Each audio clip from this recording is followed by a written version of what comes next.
The Rockies breathe differently at dawn. Cold air slips through the pine needles, and mist clings to the switchbacks like memory that won't let go. Two hikers move carefully along a washed-out mining road, their boots crunching over gravel that hasn't been touched in years. One of them, a geology student named Claire Duval, stops when the beam from her headlamp hits a dark hollow in the cliff face. "Looks like a shaft," she says. Her friend Mark peers in. Something inside glints faintly under a layer of dust and ice. He steps closer, sweeps the light again, and the shape resolves into metal. Curved, rusted, familiar. "A truck grill." He whispers, "Claire, that's a Chevy, and from the look of it, it's been waiting a very long time." The frame cuts to black. Voiceover. In August 1998, a Colorado family drove into the mountains for a weekend of camping and never came home. Robert Collins was 42, an electrical engineer from Golden, Colorado. His wife, Linda, 38, taught English at the local middle school. Their kids, Evan, 13, and Hallie, 9, had begged for one last trip before the school year started. They chose an easy loop near Independence Pass, an area Robert knew from his college days prospecting abandoned mines with friends. Friday morning, they packed the blue Chevy Silverado, tent, cooler, 2 sleeping bags, fishing rods, and Robert's old topographic maps. They planned to camp near Twin Lakes, hike the ridge, and be back Sunday. At 10:17 a.m., a gas station camera in Leadville captured their truck pulling out, heading west. That was the last verified sighting. When Robert didn't report for work Monday, coworkers assumed car trouble. By Tuesday, when Linda's school called to confirm her absence and the kids missed class registration, concern turned to alarm. At 2 p.m. on August 18th, local deputies issued a BOLO, blue 1995 Chevy Silverado, Colorado plates 367 DNW, 4 occupants, last seen near Twin Lakes.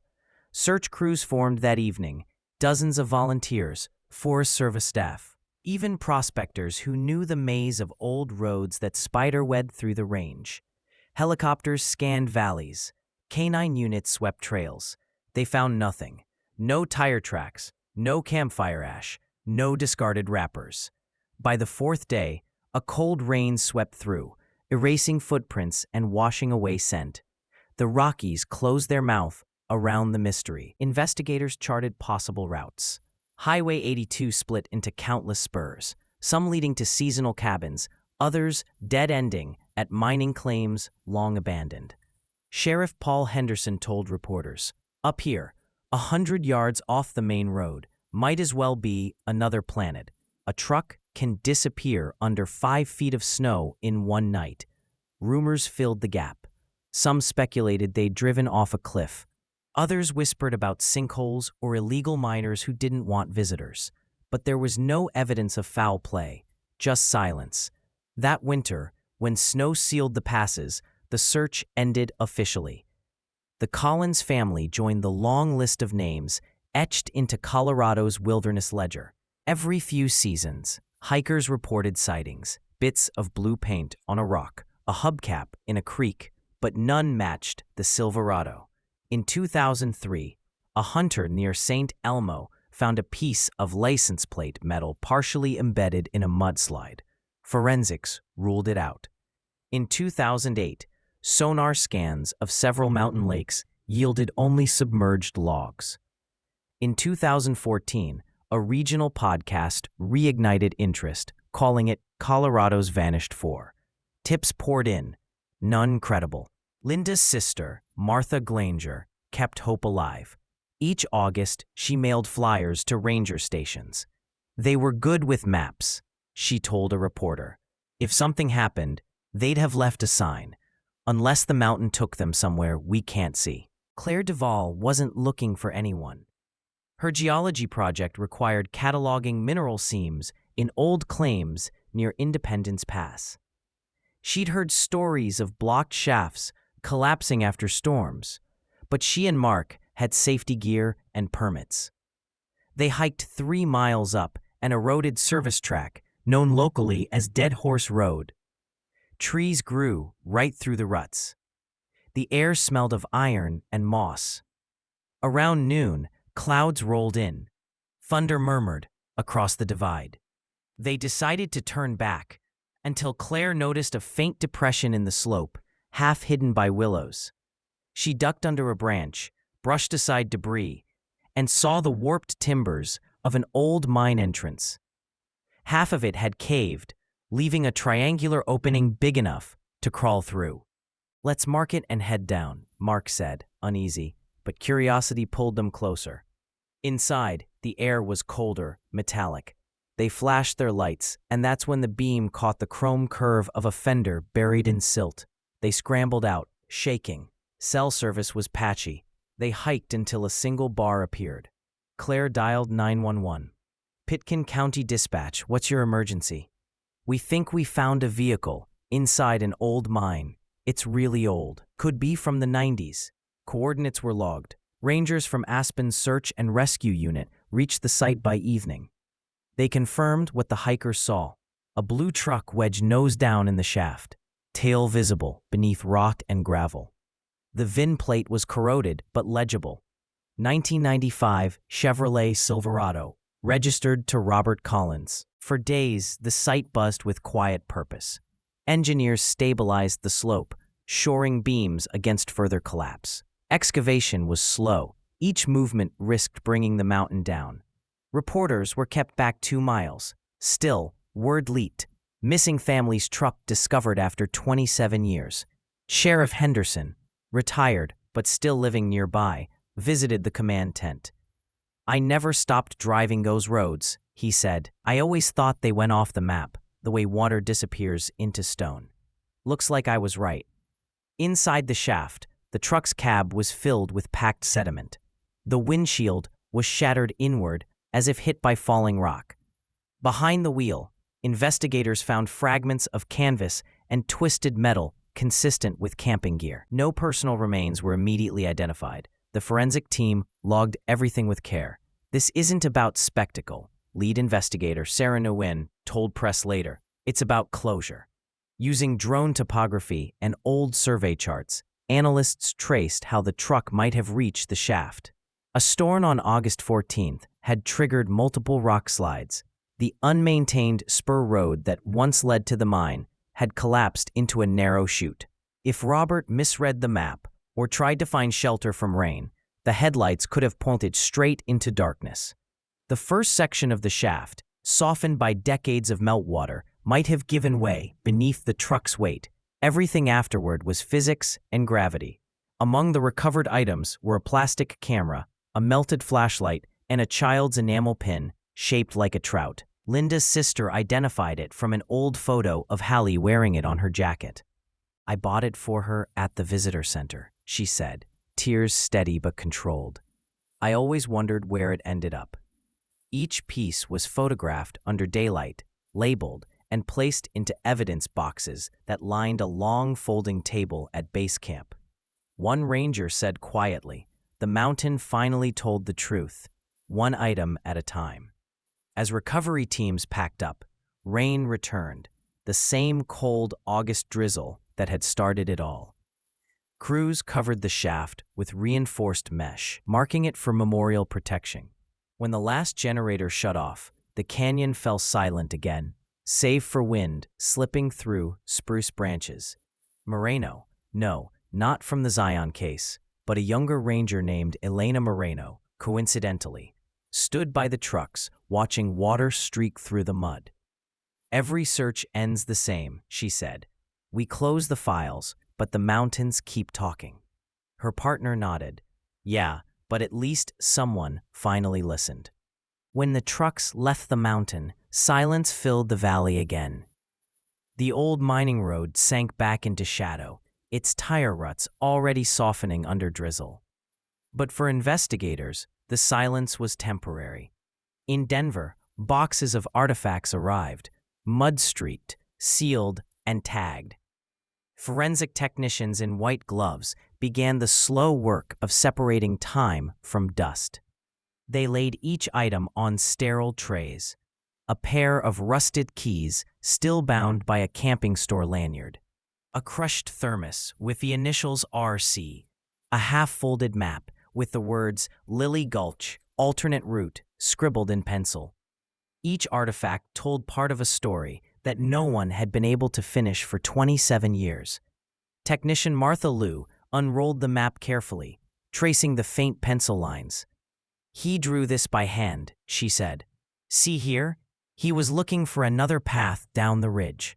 Maybe the main road was blocked by rockfall." The hypothesis spread through the team quickly. Robert Collins had tried to navigate around a landslide and had driven into an unmarked side road that ended at the collapsed shaft. It was the kind of mistake you make once. In another tray lay the child's enamel trout pin. When the mud flaked away, the color was still bright blue. The pin clasp was bent, but intact. "You don't expect something so small to survive a mountain," Liu murmured, "but it did." The next morning, investigators received the first report from the metallurgical lab. The truck's frame showed compression fractures consistent with a vertical fall of approximately 20 feet, followed by partial burial under debris. There was no sign of explosion or fire, just mechanical failure caused by pressure and time. The airbags, long decomposed, left faint impressions where they had once deployed.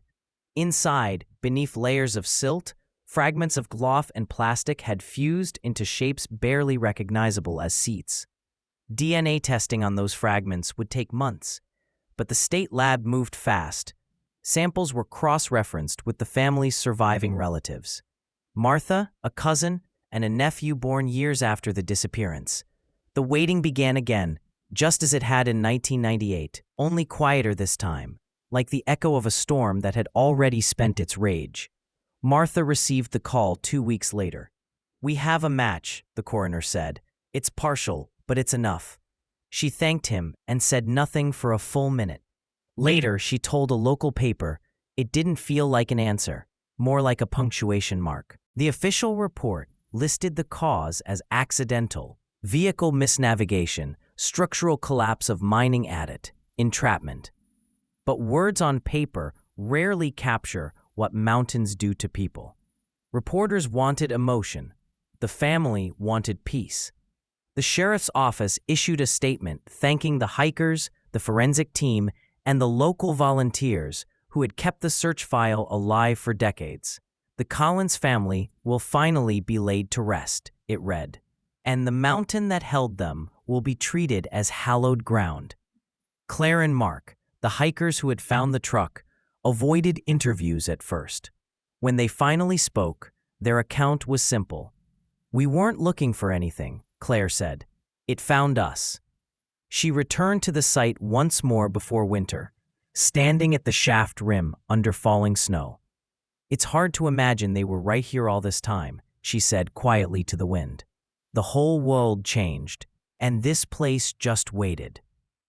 The following spring, Pitkin County approved the creation of a memorial pull-off near the trailhead. Rangers installed a small wooden post with a brass plate. "In memory of the Collins family, missing since 1998, found 2025. The mountain remembers." Visitors began leaving coins and pine cones at its base. Some brought photographs of their own families. Others simply stood in silence, letting the breeze carry their thoughts into the trees. Elena Moreno, the ranger who had helped oversee the recovery, found herself returning often. She'd been a child when the Collins family vanished, and she remembered seeing their faces on the evening news. "My dad used to point at the poster," she said, "and tell me, 'Every map has holes. Never think you know the whole terrain.'" Now, standing before the memorial, she felt those words again. When the DNA identifications were complete, the family's remains were transferred to Denver for private service. There was no press, no cameras, just a small circle of relatives who had spent half their lives in uncertainty. Martha placed the trout pin on a folded cloth and said, "Hallie used to say this would bring luck when we're fished." Maybe it did. In the months that followed, the story faded from headlines, but grew in whispers. Local guides started mentioning it on quiet hikes, not as tragedy, but as caution. The Rockies don't give back easily, they'd tell visitors. But sometimes they do when they're ready. Bloggers and podcasters dissected the discovery, mapping coordinates, arguing over theories. Whether the truck had slipped, whether Robert had tried to reverse out too late. But the truth, stripped of speculation, remained simple. A family vanished, a storm came, and the mountain kept them safe in its own cold way. Forensic teams continued their analysis through autumn. In late October, a final report arrived from the Hydrology Division. It explained that flash floods following the 1998 storm had diverted runoff through a hidden channel, sealing the shaft entrance beneath several tons of sediment. It would have looked like solid ground, the report concluded. Anyone driving that road in low light could have mistaken it for the original grade. In November, a museum in Leadville contacted the Collins family about displaying some of the recovered items: a map, the thermos, the truck keys, for an exhibit on search and rescue history. Martha agreed on one condition: the display had to include a message about the volunteers who never stopped looking. The curator nodded. "We'll make sure their names are remembered." The exhibit opened the following spring. Visitors walked through quiet halls lined with photographs of old rescues, vintage gear, and the Collins artifacts under soft light.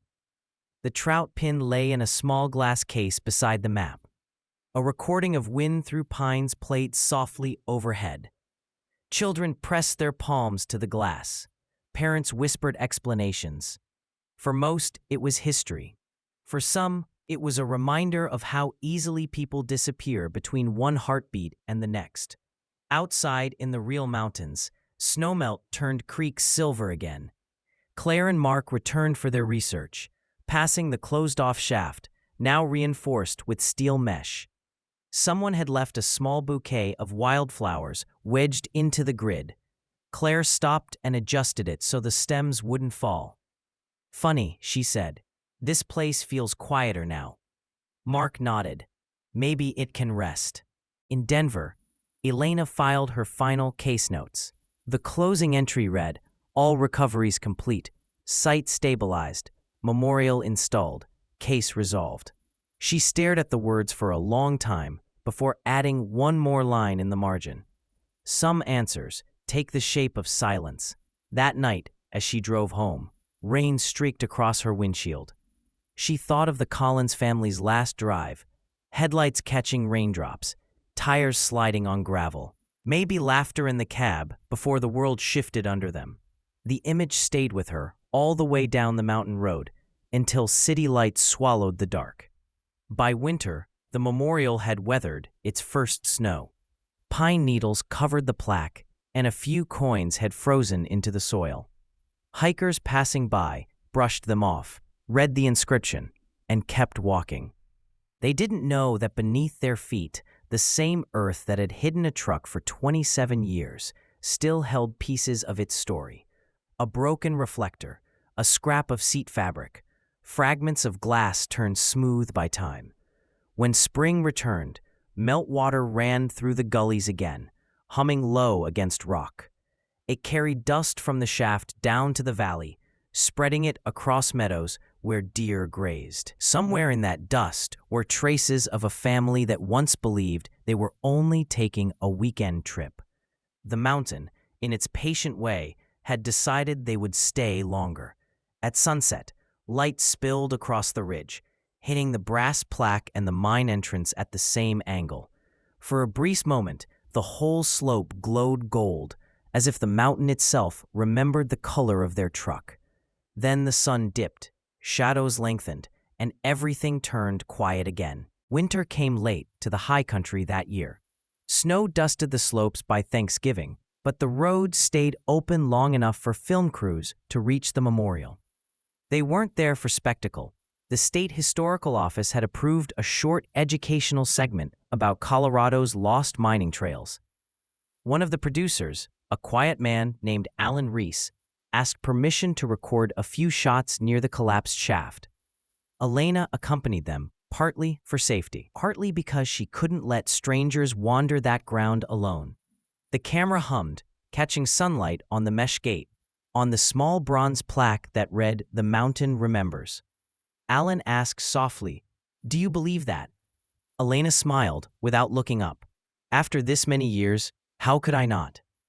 By mid-December, snow sealed the area again.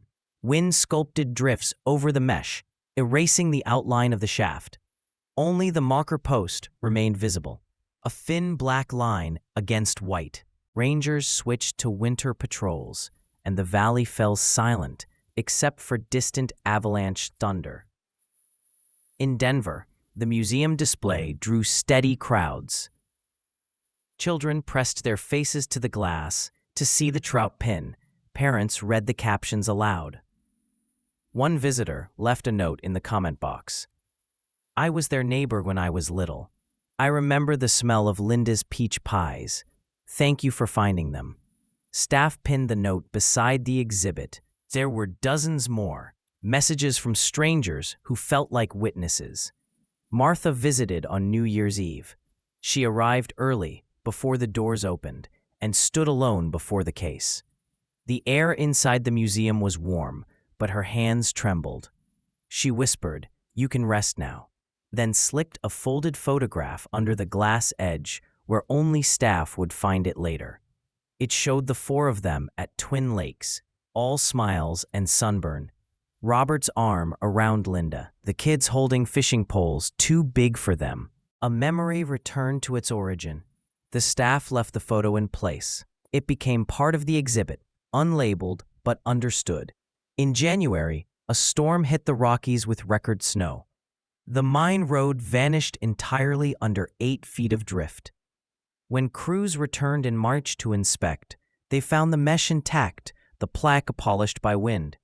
The shaft mouth had sealed itself with ice, glimmering faintly blue. Elena took photos for the report, then lingered. She brushed snow from the letters until her gloves turned wet. The silence felt less like emptiness and more like completion. She had been scheduled for reassignment that spring, but before leaving, she decided to hike once more to the overlook above the valley. It was late afternoon, the air thin and sharp. From that height, the mountains stretched forever, peaks fading into haze. She pulled the recovered map from her pocket, Robert's map. The pencil lines still faintly visible. She folded it carefully and placed it under a flat stone at the ridge. "You wanted to chart a way through," she said quietly. "Now you have one." Below, meltwater carved channels through the snow, trickling toward the old road. The sound was soft but steady, like breathing. She watched until the light turned golden, then started back down, leaving only her footprints. By morning, the wind would erase them too. That same week, a group of schoolchildren visited the museum for a field trip. Their teacher pointed to the exhibit and explained how search teams use maps and drones today. One child asked, "Did they ever find their tent?" The guide smiled gently. "No, but they found their story." The boy nodded, satisfied. The answer was enough. Across town, Martha packed the last of the family's belongings she'd kept boxed for decades. Letters, birthday cards, a half-finished quilt Linda had started. She donated everything to the Historical Society with a note that read, "Let these remind people to tell someone where they're going." The archivist promised they would. When she left the building, light snow began to fall. It melted on her coat before touching the ground. In spring, wildflowers sprouted near the memorial, lupine and Indian paintbrush pushing through gravel where machines had once stood. Hikers paused to take pictures, tagging them online. The story spread again, quietly, carried by algorithms and curiosity. People thousands of miles away watched and left comments. "I remember this case. I drove those roads once. The mountain kept them safe." Each view, each share, another small act of remembrance.